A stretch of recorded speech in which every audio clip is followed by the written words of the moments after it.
Welcome to the Craft and Character Podcast. Steve Carter here in association with my good friends at Preaching Today, Food for the Hungry, and Hope International University. I bring you a podcast to help you get better at the craft of preaching in hopes that your character will always lead the way. Well, like I said in the last episode, Mother's Day is quickly coming upon us. I hope you got your message. I hope you got your ideas of how you will honor the women, the moms, the grandmas, the aunts in your congregation. You got to go to Preaching Today. They've got some incredible articles that will really help you be able to honor moms well. And also, many of you are trying to think about ways to engage with the globe, with the world. Our world obviously is so beautiful, but man, it is fractured. It is broken. And I love being able to partner with great organizations like Food for the Hungry, who is doing incredible work all around the globe. Go to fh.org to learn more. But today, I'm excited because you are about to learn from my friend, Pastor James Forsyth. He is the senior pastor at Cedar Springs Presbyterian Church in Knoxville, Tennessee. He grew up in Edinburgh, Scotland, which means he has an incredible accent, and he graduated from the University of Edinburgh before moving to the U.S. for grad school. And I'll tell you what, I listen to this guy regularly. I think the world of him. He is a deep thinker. This guy loves Jesus, has an incredible accent, and just when he preaches, something happens. And he's one of those voices that I can't wait to introduce you to, because I know you will begin, just even after hearing this little clip, begin to start to listen to his messages, because he's got this ability, like Pastor Tim Keller did, just to point you to the power of the cross and the beauty and glory of Jesus. So without further ado, here's a little clip of Pastor James in a message that he gave on Christ going and being on trial from the book of Mark. Listen, and then we'll dive right into the episode. Now, Jesus says, I am him. I am the Son of Man. Do you see how the high priest is getting way more than he bargained for? The high priest had just asked if he was the Christ. Jesus says, I am, and more than that, I'm the Son of Man. You think you're the judge? I'm the judge. You think I stand here on trial before you one day? Every knee will bow, and you will all stand trial before me. Before me. And this claim, follow the logic of the text. This claim that he's God himself explains the next verse where the high priest goes completely berserk. Right? The high priest just loses his mind, tore his garments and said, what further witnesses do we need? You have heard this blasphemy. Why is it blasphemy? Well, he's saying that he's God. What is your decision? He says to the council, and they all condemned him as deserving death. And then some began to spit on him and to cover his face, and to strike him, saying, prophesy. And the guards received him. How did they welcome him? With blows. Doesn't that last verse do something in your heart? You think about this beautiful Savior who, in his time on earth, has done what?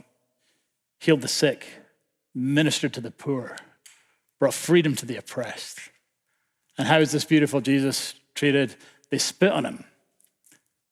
And they cover his face and they strike him and they say to him, prophesy. And the guards receive him with blows. Injustice gives way to just gratuitous violence, how Jesus suffered. When I read this verse this week, I found myself thinking about the footage of Tyree Nichols. Injustice has existed from Jesus' time until today. And it should break our hearts and it should make us angry. And it should also give a little bit of comfort to the oppressed, because Jesus knows what this is like. Jesus stands in solidarity with everyone who's ever been beaten. Jesus stands in solidarity with everyone who has ever been afflicted or ever been oppressed. Isaiah 53 told us he was oppressed and afflicted. Jesus gets it. But back to the larger picture. You see what's happening in his interaction with the high priest? Isn't it beautiful? Remember that throughout his ministry, we've seen this curious detail that he keeps his full identity hidden. And so we've come across some strange passages where he'll heal someone and then he'll warn them strictly not to say anything about this. And it's like Jesus is sort of keeping the full story of who he is under wraps. Why? Because he has a plan and he has a timeline that's ultimately going to take him to the cross. And now, before the high priest, his hour has come.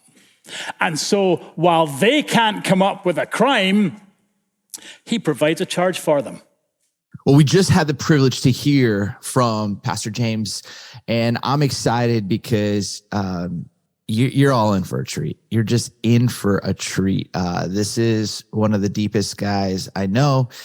He's got a killer accent, but what I want you to see is how someone has such a profoundly deep theology, and yet how it is wildly accessible. And so, Pastor James, thanks so much for joining us. I mean, you just taught this message, Christ's Light, in the Mark series. Give us a little background of what you were trying to accomplish with this teach. Good to be here. Good to be with you. I've listened to so many of these podcasts and have been really helped in my own preaching just by your heart and sharing the experience of other guys. And it's been great too, just to then go and listen to some of their preaching and be helped. So really glad just to jump on with you today. We have been working our way as a church through the Gospel of Mark and just taken sort of, I guess it'll be 22 weeks in total. So a chunk of time, certainly not dealing with every passage, but taking a chunk of time to kind of work through that gospel over the course of the ministry year. And we've arrived at that point where Christ is brought on trial and, sentenced to death, and that will take him to the cross. And so as I was getting ready for this, sermon and getting ready to preach on this, was just really wanting to kind of get my arms around the sort of two realities of the two realities that take Jesus to the cross, namely our sin, but also God's love for us. Okay, because our sin itself doesn't take him to the cross. Okay, God could have, God could not have paid, poured that on him, and likewise, God's love, wouldn't take Jesus to the cross by itself. It required that if it were not for our sin, God's love wouldn't have needed to go to the cross. And so trying to get my arms around these two theological ideas that are in the text, that we see the cross as the result of both human evil, but also God's love. And you have to hold those two things in tension if you're to understand really the challenge, but also the beauty of what the cross is all about. So seeing that as the lens through which to approach this passage, human responsibility, God's sovereignty, our sin, his love, how do those things come together to save the world? Well, and this is what you do masterfully. And I listen to, I'd say, 3 of your teaches a month. You are someone I regularly listen to, and I often come away from your talks going, how did he take such a complex, systematic theology and yet bring it into the front of the congregation in a way where I know the next generation is really near and dear to your heart, but like a 6th grader, 7th grader can recognize that human responsibility and God's sovereignty, that what we did, our sin, and God's love. You do this just masterfully. It's like week in and week out. You just do this in a way that holds that tension well.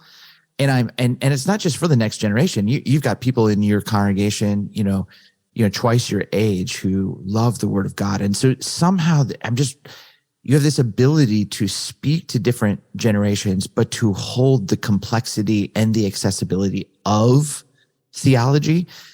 How do you do that? because even just the way that you rattle that off, like human responsibility, God's sovereignty, our sin, his love, like you just, it's like it's tweetable, it's memorable, it's inviting.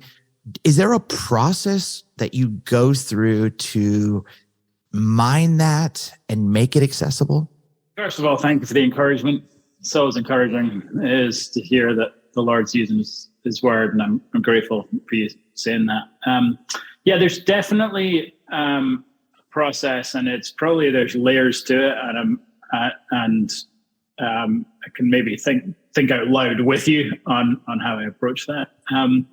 I think if I could go all the way up to 30,000 feet to start with, for me it begins with what I understand preaching to be.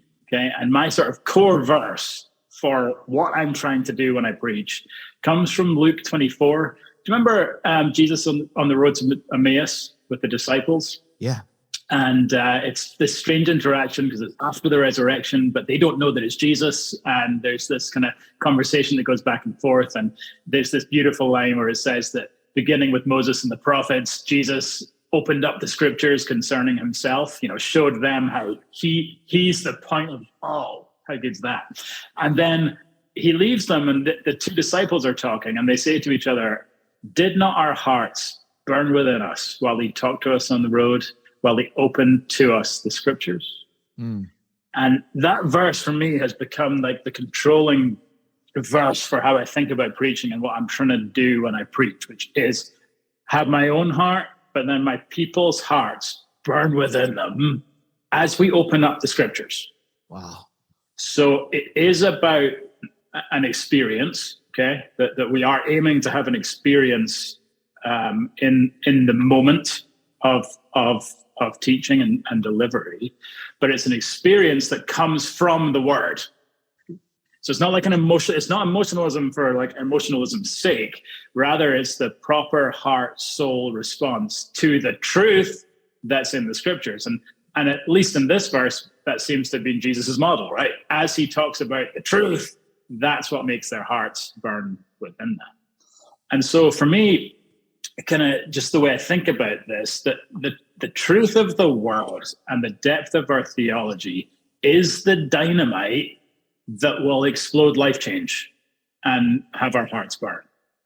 And if you really want to have a kind of lasting impact and have like long-term fruit, then the response that you seek to kind of draw out from your people has to be based off that word and an explosion of that truth, And on one hand, there's nothing as innovative there. I'm saying, we try to preach the Bible, okay? But as a preacher, I know I feel the temptation, and I'm sure lots of us feel the temptation.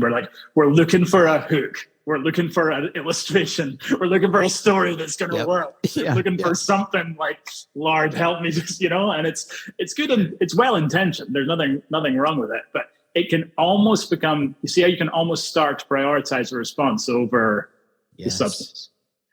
And so we just understand, right, that as teachers of Jesus, we build off the scriptures and seek to get a response from those. So even at 30,000 feet, how I'm thinking about what this preaching moment is driven by substance, right? Yeah, we want to take the substance and unpack it in people's lives. This is really helpful because I think, sticking with Luke, and I know you taught from Mark, what we listened to, but sticking with Luke for a second, you have that story where, he's eating and he's got the table fellowship and the Pharisees are wondering why he's eating with tax collectors and sinners. And then they like right after that, they're like, hey, like your disciples don't fast like John's and others do. What's that about? And then he tells these like bizarro parables. And one of them, he talks about the old wineskins, new wineskins. And Jesus says the old is better.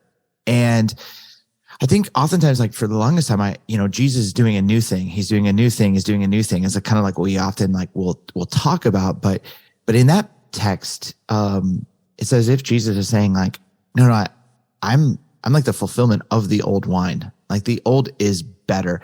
And even to your point of Luke in 24 in that road to Emmaus, it's like, I think this is what you do so well is you help people see how Jesus is this fulfillment. But even deeper than that, it's like the human side of, oh, I didn't know I was in like the presence of Jesus. Like those two disciples, like they just didn't even know. And then like, they're like awakened to that reality. That substance piece, when someone has a robust theology and is looking for that to like burn the hearts of their people, there is a moment, and I've had this happen like multiple times listening to your talks, where I didn't see Jesus like that before. And all like I can relate to that Luke 24 spot. And then once I see, oh my goodness, like my heart expands, my mind expands, my discipleship expands. So I just think that's because I'm seeing it in the context of the whole grander story that God has given to us in the text. And so you're just a master at that. But like I've never heard you talk about Luke 24 in that way. And that is, I can see how that verse really does drive your weekend message and your prep. So, and how that starts to frame quite practically what I'm trying to do when I sit down, right? Because when I sit down, the first thing I'm doing is trying to open up the scriptures.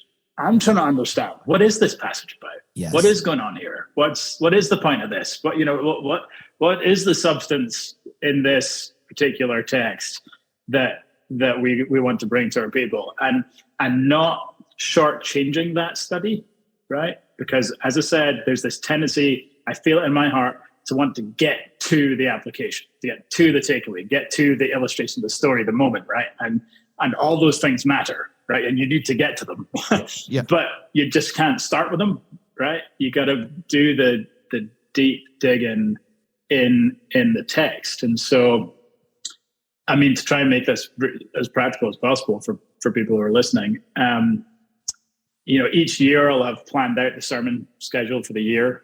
And in the summer, I'll do some deeper reading on the scriptures that will be covering that year. So when I have some time out of the pulpit, I'll be doing some of that deeper reading on that kind of like the nerdy theological stuff that is just hard to do week by week, Yeah. So for the Gospel of Mark, I was reading some Herman Ridderbos, who's a Dutch dude who's written helpful stuff in the Gospels, did some, digging around N.T. Wright's teaching on Mark, and just sort of stuff that I'm not going to do week by week, but just gives me a theological framework to think about these passages on a week by week basis. Okay, so I've seen this grid before. You showed me this. So bring me back. Like, what month are you dreaming? And when you say new year, are you talking fall is when you're going to kick off? Is that the new year, or is it actually the calendar new year? Well, I'm thinking ministry year, which for us, it kind of school goes back in August.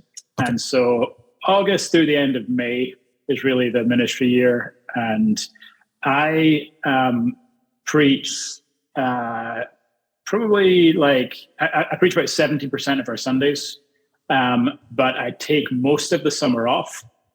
So that means to preach about 70% of our Sundays, I preach most weeks in the ministry year. Yeah. Right?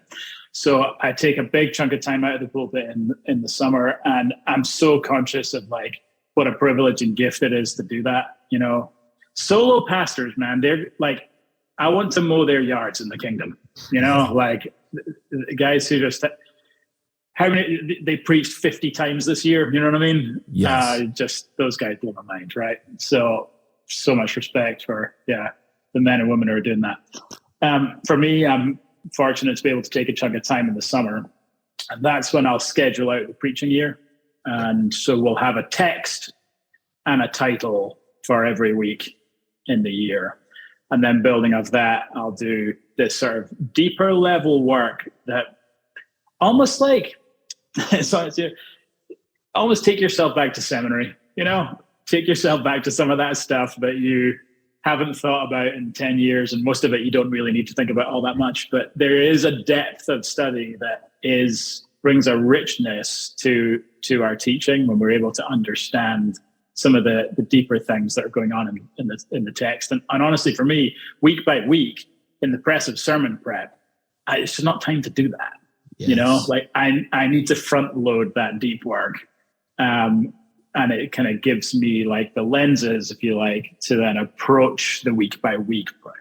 Yeah. You know, that's so good. Yeah, 100%. And so like, I mean, when I was doing student ministry, that's what I did. I just took July off and I planned out the whole year and it was amazing. So let's say you do all this work, you read all of these commentaries and I've seen your grid and you've got Google Docs for each one, you just dumping your sermon notes and study notes and prep all in that. When do you come back to it? So if you do all this in July and you're teaching, for February, 19th, when do you come back to it to go, oh yeah, what was I thinking July of 2022? Like how do you keep that in your body? It's so fun. So I'm laughing because I am a big week of preparer. Okay. Now I kind of want to not be that guy, right? There's a few things in my life that are like that. Like I want to eat my steak rare, but I actually prefer it medium rare. Do you know what I'm saying? But I want to be the guy who eats a steak rare, and I want to drink my coffee black, but I actually prefer it with creamer. So it's kind of like, I want to be the guy who's like, oh yeah, I have the next 4 weeks prepared, But as much as I want to be that guy, I also kind of hate that guy for being like just so freaking on it. And I've actually come to peace with it for me because there's a freshness and energy and attention and a creativity about the week off prep that I actually really enjoy. So I take Mondays off like it's my job. And then on a Tuesday, I'll try spend an hour of my Tuesday reading the text, getting it in my heart, looking over the notes that I've taken, right? And it's funny because like sometimes those notes, I'm like, that's a great nugget. I can use that this week. And then other times I'm like, what was I thinking? Like this is completely useless, right? But I'll revisit it the Tuesday, the week off. Yep. Yeah. And so it's funny. It's like, you can't stand the person who's so far out. And then people who are listening going, oh, you take Mondays off after? And then you just read for an hour on Tuesday. Yeah. And then like Wednesday, you're like, you have like basically 72 hours and you're in, yeah, we don't like you. So it's like amazing how, so I'm curious of this, like say you have good notes. All right. Say like in this teach that you just did, Christ Light, you've got good notes. You still have to now make it accessible. You still have to fight for clarity in a world where most preachers are just trying to be clever. And you do this regularly. That's what I'm curious. Like, are you in front of a whiteboard? Are you at the gym and you're like processing it through? I mean, you just rattle off very simply: human's responsibility, God's sovereignty, our sin, His love. Like that either is like, that just comes so naturally and I want to end the podcast right now and just be bitter, or it's there's a level of discipline and work. And I'm just curious because week in and week out, I feel like, again, you do this. Help us understand how you do that. From a sort of descriptive side, that the hour-ish that I do on a Tuesday is really important to me and important to my process. Because what I do in that time, as I say, is read the script, read the text, review any notes I've made, and do a kind of quick gleaning of the commentaries for the particular passage, right? And then I get on with my life, and I don't consciously work on it, but I'm always subconsciously working on it. Yep. Right. I'm just sort of like when I'm at the gym, when I'm in the shower, when I'm driving home, I'm just like chewing on it. And whatever themes have come out of the text are just turning over in my heart.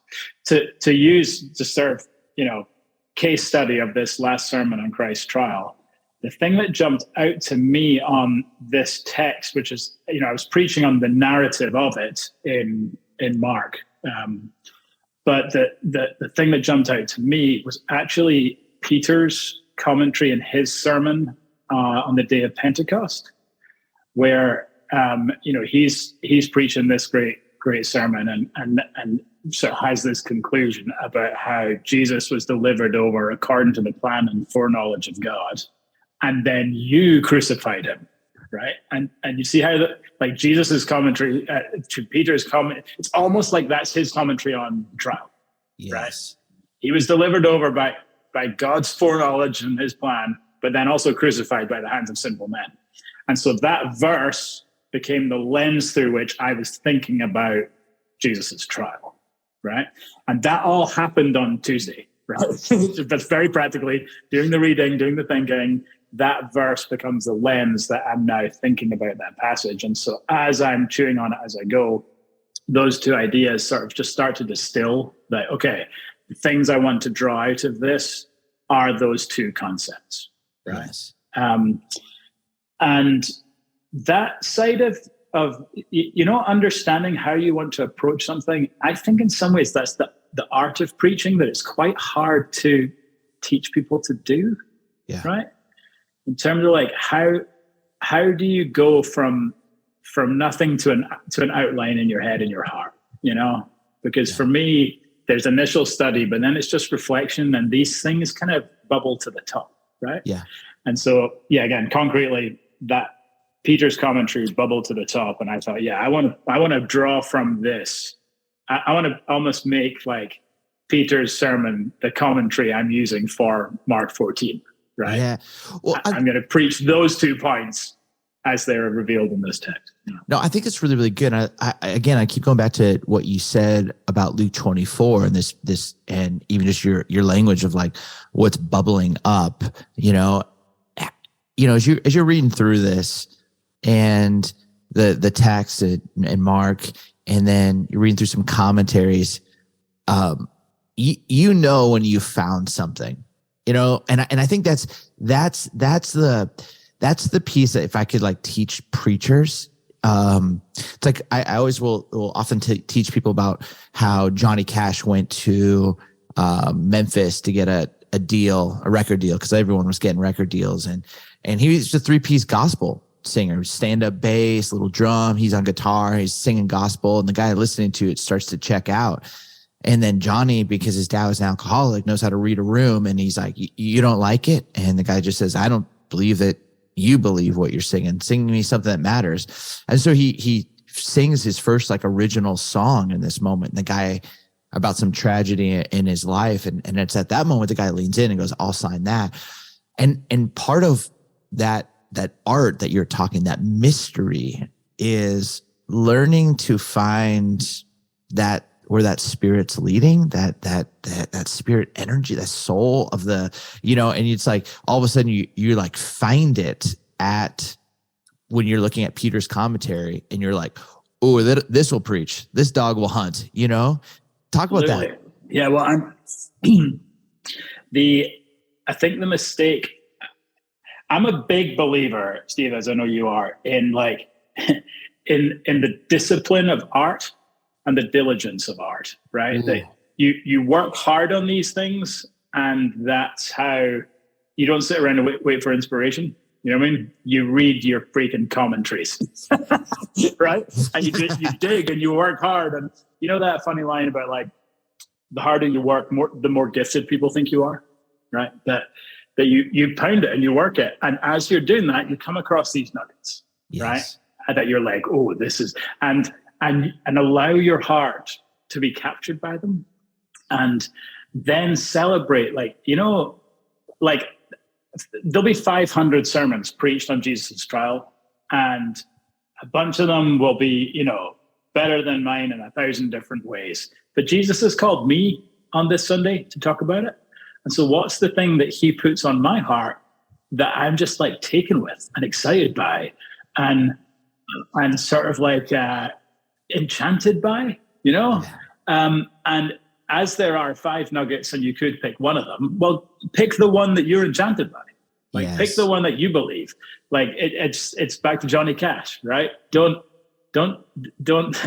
sing the music you weren't designed to sing. Yes. And when you find that nugget, run with it. And I was just it's so beautiful to me on this text that you have this trial where Jesus faces such injustice and such abuse, and through it all is like the hand of God orchestrating this to make sure that Jesus ends up on the cross. And I was so taken by like the genius of our God and the love of the Father and the willingness of the Son and the kind of Spirit's orchestration and all of that to make sure that though these guys were evil and though Satan thought he was winning, they were doing exactly what God wanted them to do. You know? And so I was just like, man, we need to think about that. We need to talk about that. We need to start thinking about, and then things start to bubble up in you about how we're called to rest in the deeper love of God, even when things in our lives don't seem to be going the way we want them. Then you start to move toward the kind of more practical. Yeah. And that is an interesting piece, because you have this ability to, I think, make phrases like sovereignty, accessible for people. And, as you sit in it and you kind of live in that, have been enchanted by it, which I love that idea. There's almost like a couple of unique realities. One is you're from Edinburgh, Scotland. You're pastoring in Knoxville. So that's a unique kind of contextual switch, I would imagine. I've been to both places, but I also would say too, is like most times when we're kind of studying from commentaries, it's easy just to transfer information.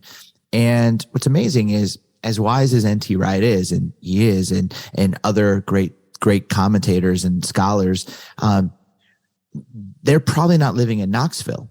And so you hold this sacred text and these places that are bubbling up in enchantment, but you also know your people and you are with your people. So it's kind of this weird uniqueness of, okay, how to then, in your uniqueness as someone who's from a different place here in Knoxville, exegeting that culture, exegeting the text, and making it practical for them and accessible. Talk about what you've learned as someone from Scotland transported into the South, and how that's actually helped you in both the exegesis of your city, but in making it accessible and practical. I think we moved to the States, and we've lived in Mississippi, then we lived in the DC area for 13 years. So the majority of our time in the States was in DC. And then we moved to Knoxville in 2020.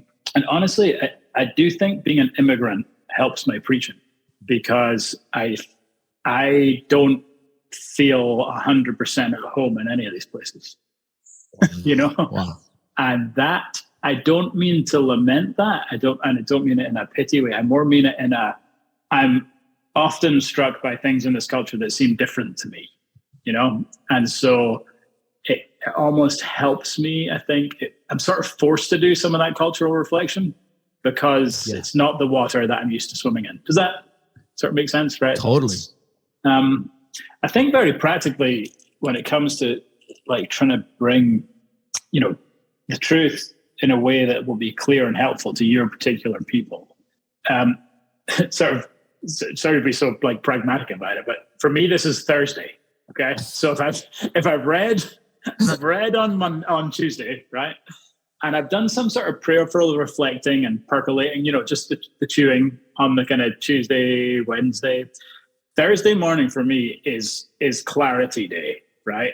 It's sit down and write out, because commentaries is we are preachers, not commentators. Okay, yes. And we preach, and that's a very different discipline, right? We're aiming for people's hearts to burn within them, not just for them to know some stuff they didn't know before, right? So you got to shift gears into the work of preaching. And that's where you start to take the concepts that you've read about and that you've prayed about and write yourself to clarity on them, right? I was taught along the way, and I'm a big believer in the fact that your thinking isn't clear until it's written down. Yes. Your idea isn't clear until you've put it on paper. And you might think it is, and you might even be able to stumble along in a give and take conversation and explain it, but until you can put it down on a bit of paper, it's not really clear. And so that's what I'll do on a Thursday. I'll take those concepts and think, how do I want to talk about them in a way that's going to be really clear to my people?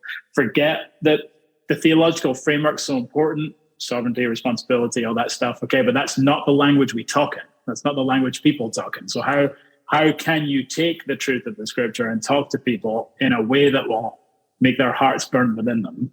And it's just beating the like clarity drum.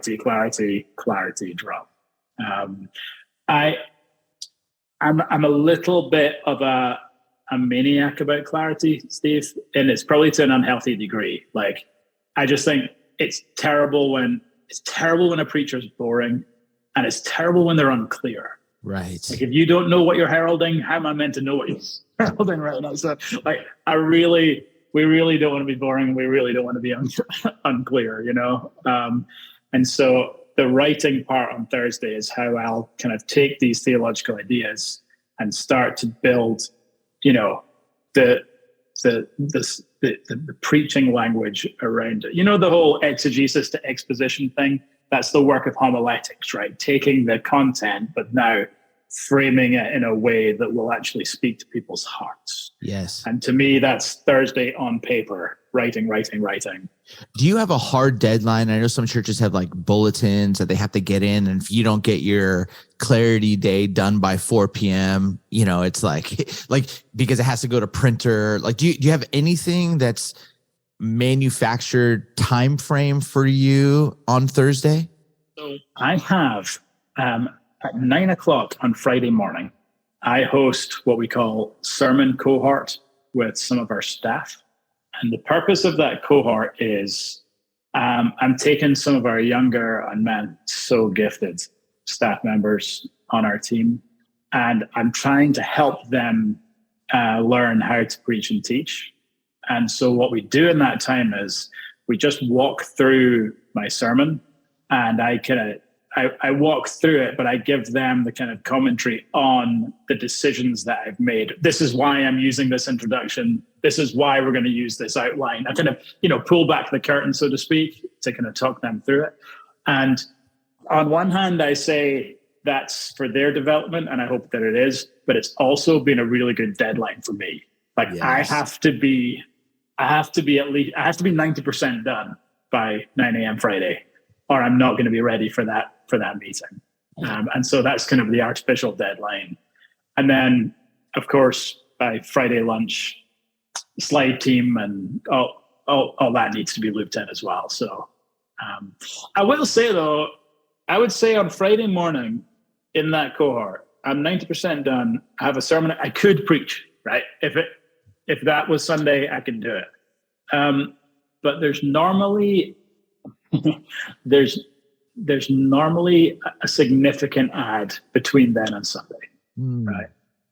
One of my mentors used to say, the first 90% takes 90% of the work, and the last 10% takes another 90% of the work. In terms of like, that last 10% really matters. And it's that 10% that's the difference between good and great. And it's that 10% that really does make a big difference, you know? And I'm not always able to get there, but I'm always trying to get there. You know, I'm always trying to think, okay, how do I, you know, what's the tweak? What's the story? What's the missing piece? Is there anything I can do here to, like I am 90% done on a Friday morning, but it's stirring in my heart till I'm finished preaching it, you know? Yeah. Well, for any of you listening, you have to go back and listen to these 20 some weeks on Mark. And here's the truth. I could do a whole podcast just even on introductions, because even as robust theology and accessible, James brings this to the people in his congregation. He's actually really, really playful, and you'll see with some of the introductions that he's done, whether it's him talking, he did one to kick off the year on like movie trailers, and so he did this whole thing on movie trailers. He did one on like the different texting language like LOL, and how he like messes with his kids by just adding a whole bunch of letters, and just like, but like you can feel the joy, but it's not like an intro for just intro sake.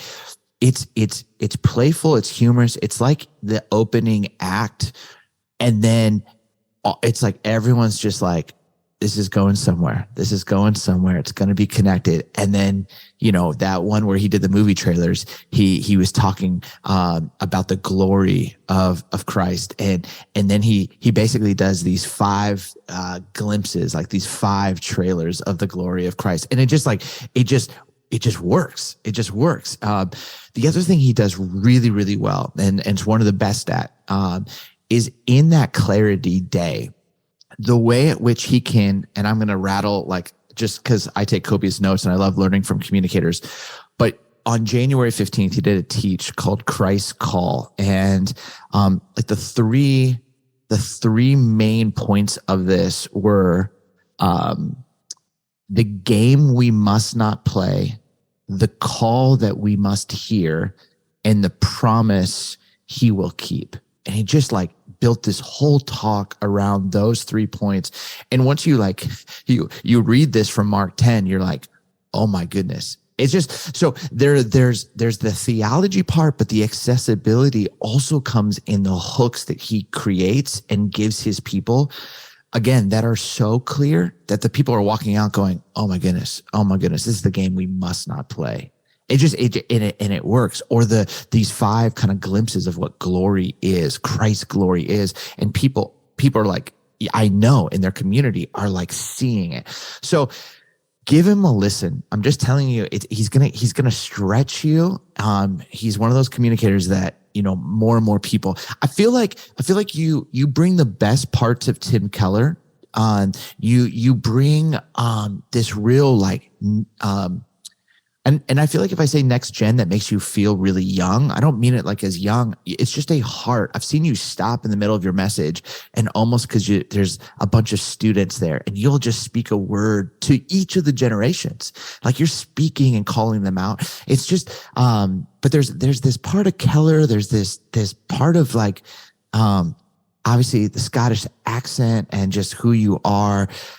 There's this just like this sense of accessibility that you bring.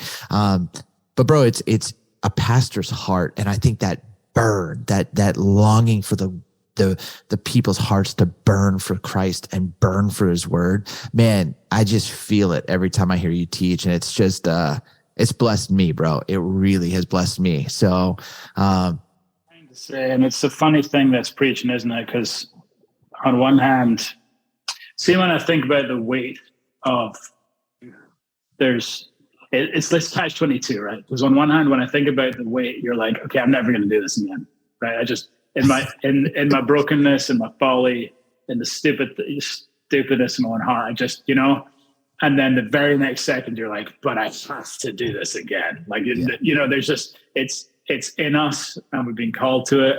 And, it's just an emotionally like draining thing, but it's so compelling to me. Like it's worth giving our lives to. Yeah. Learning how to talk about Jesus to people in a way that's helpful. I'm up for giving my life to this. Yeah. Two last questions. And first one's not very big, but I'm starting to ask my guests this now more because I think back of what Paul writes to Timothy in 1 Timothy 4. He just says, let everyone see your progress. When he's talking about like, be diligent to your gift of preaching, give yourself wholly and fully to it. Hey, what's an area in this kind of like run that you're like, man, I'm trying to get better at in my preaching game? And then the second question is, man, like, What do you what do you do to keep that soul fresh, to continue to have your character just lead the way? So the big thing I'm working on right now is how I end my sermons, right? My sort of conclusions, or actually from conversations with you, been kind of thinking about it as like the close, right? And I don't mean in a cheap deal sense. I mean, like, how do you really land the plane in a way that is impactful? Because I think throughout a lot of my ministry, my sermon conclusions reflect the process, which is I get to the end, I'm out of time, and so they said, right? And my conclusion will be like a summary of my points, and let's pray. And it's like, hope is not a plan, and prayer is not a conclusion. You know what I mean? Like, that's you gotta do better than that. And I've been really trying to work on that, to get to land on a point that's more of a takeaway for our people, and then land the plane in a way that will give them that to take with them as they go, rather than just this kind of lame summary of all that's gone before. And so I'm really working on that and playing with different ways of doing that, and enjoying. One of the great things about preaching most weeks is like you get to try stuff, you know, yes. And sometimes it works and sometimes it doesn't. And, you know, okay, keep on going, keep trying. So sermon conclusions, and within that, the idea of giving your people a really clear takeaway as they go. That's the big thing I'm working on. I love that line you just said. I've heard you say it before, but I just think it's amazing. Hope is not a plan, and prayer is not a conclusion. You know what I mean? Just like it just really, I mean, I think for any of you listening, when you think about your conclusion, some of us were like, well, I said it, hope they go do it, and let's pray. And just realizing, gosh, how we really end, man, it just matters in such a deep, deep way. So love that line. But let me shift to character, because again, one of the parts I most respect about you is, man, just like your earnestness, like your longing, your just desire for more of the Spirit, more of the Lord, and more of His knowledge, and talk about how character formation is shaping you right now. It's been a journey, and very much a journey in the specifics of preaching too, right? As you go from like your first few reps, where it's just honestly very hard not to be quite insecure and not to be quite, stuck in your own head. And, you know, then you start to do it more, and over time, like how you deal with criticism changes, how you deal with encouragement changes, you know, like the Lord, it's a journey, man. This like, and here's the thing that I've been really most recently that I've been struck by, is just how grateful I am for this call to preach, because it has been the means of character development for me, and not just the sort of fruit of it. Yeah. So I don't feel like, man, I'm so super mature and now I get up and I share that with people. Sometimes I feel like, man, I'm like disinterested in the things of the Lord, and He's put me in a position where I have to sit down. It happened to me really powerfully on the week that I preached on the Transfiguration in Mark. Like, I was kind of spiritually flat, and I had to sit down and study the Transfiguration. And God was so kind, because it just brought my soul alive again, you know? And so I'm really grateful that the Lord calls us to something that's for our own welfare and good. As much as it might bless other people, and you hope it does, I really feel like I'm grateful that I get the opportunity to do this. And for me, that time with the Lord and that character, you know, formation with the Lord has really started to eclipse the sort of preaching event itself. Because honestly, do you know what, Steve, here's the deal. I've had all kinds of feedback on my preaching. And I am not as good or as bad as people say. Right? The truth is much more mediocre. And you kind of learn, like, I'm not sure there's a lot, for me, there hasn't been a lot of character fruit in post-sermon analysis. You know what I mean? Yep. For me, it's been much more, and especially recently. I used to get caught up in that, though. I did. I used to, that the highs would make me too high and the lows would make me too low, you know. For me now, it's been much more about just that time, spending that time with Jesus as you prep, and then sharing the overflow of that with your people. But really that time that he's given us as preachers and teachers to immerse ourselves in his word, and just seeing that as a privilege, you know, meeting with him there and finding that is shaping who I am, shaping the husband I am to my bride, the dad I am to these 4 kids, you know, and then, yes, of course, the pastor I am to this congregation, but it plays out in my life, not just the preaching event, you know? Yeah. Well, it is such a beautiful piece. And I'm not saying that there aren't other marketplace jobs that can help you become a better person. But man, week in and week out, when you're teaching, 70%, and you're having to open up that word that is alive and opening yourself up to it. And if you can learn to fall in love with the process of sermon prep, like love that more than the actual event of preaching, what that will spill over in as a teacher and communicator, because like you said, back to Luke 24, something will be burning. To Jeremiah, there will be a fire in your bones that has to come out because you met with the Lord. You saw something that you can't keep it in. Something that like convicted, or something that rebuked, something that corrected, something that taught, something that trained, something that just inspired.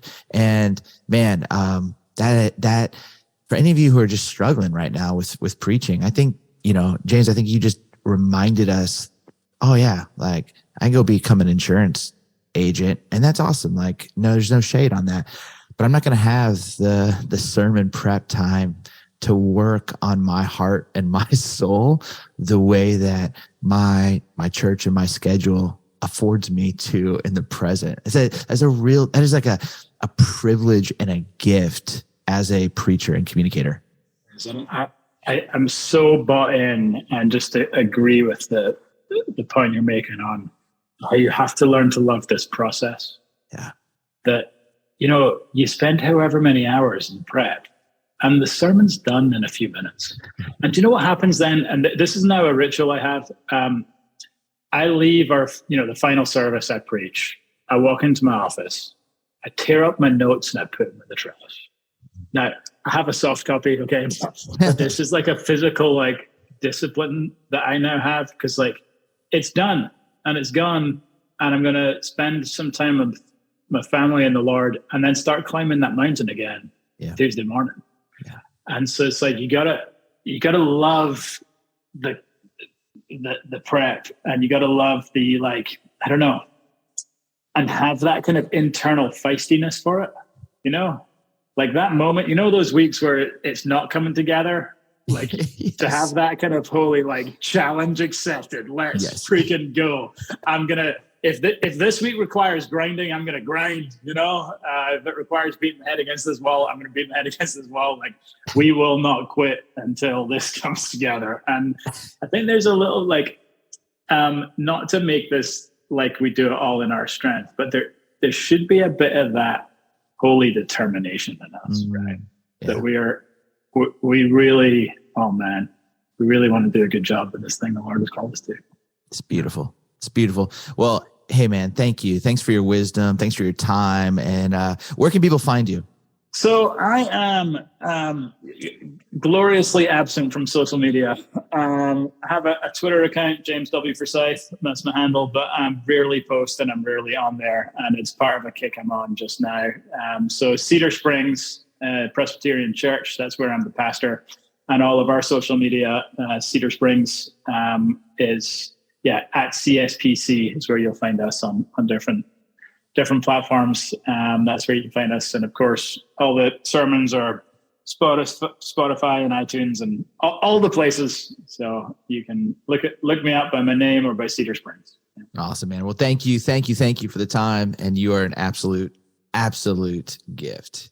Yeah, I'm so grateful for this. I'm so grateful for your ministry. It's so helpful to have someone who has just done the hard yards themselves, and then also been so thoughtful and reflective upon the art of preaching, and just the chance I get to learn from you has been so helpful, and look forward to continue doing that. So thank you, my friend. Thanks, brother. Well, thanks so much for tuning into the Craft and Character podcast. And I really hope that you enjoyed this interview and conversation with my friend James. He's just a gift, an absolute gift. Go to cspc.net if you want to listen to more of his messages. They're up there.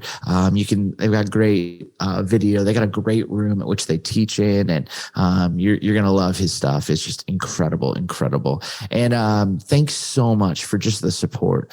I'll tell you what, I love what gets to happen here. And I love the conversations that get to happen. I love the email exchanges that happen around preaching. And some of you have reached out. We've been able to chop on the phone or via email. But just know, we've got this community via Preaching Today, membership where people will sign up. They got access to so many pieces that are going to help you and help them in their craft of communication and preaching. And so if you'd love to learn more, you can go to orderptnow.com/cc30. They'll give you 30% off just because you're a listener of the Craft and Character podcast. So give it a listen, sign up. And if I could ever serve you, my email is steve@steveryancarter.com. I hope you have a great week, grace and peace, and we'll see you next time.